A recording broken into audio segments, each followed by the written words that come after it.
দুঃখের সাথে লক্ষ্য করছি যে রাতের অন্ধকারে আমাদের প্রায় 50% ফেস্টুন, ফ্ল্যাগ, পোস্টার ছিঁড়ে ফেলা হয়েছে। ফ্ল্যাগগুলোকে কিছু ফ্ল্যাগ আমরা তার ছবি দিয়েছি এবং মমতা বন্দ্যোপাধ্যায়ের তার মুখকে বিকৃত করে দেওয়া হয়েছে। এবং 13 নম্বর ওয়ার্ডে আমাদের 3-4 জায়গায় এরা আমাদের স্টিকার অন্য জায়গা থেকে নিয়ে এসে সেই স্টিকার মমতা বন্দ্যোপাধ্যায়, আমাদেরই স্টিকার মমতা বন্দ্যোপাধ্যায় মুখে, অভিষেক বন্দ্যোপাধ্যায় মুখে এবং আমার মুখে দেওয়া আছে।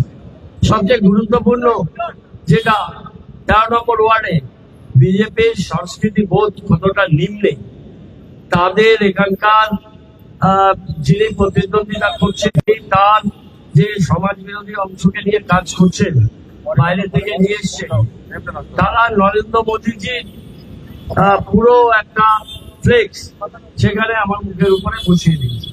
আর আমার 50% প্রচার পত্র, আমার ব্যানার, ফ্ল্যাগ, ফেস্টুন খুলে দিয়েছে।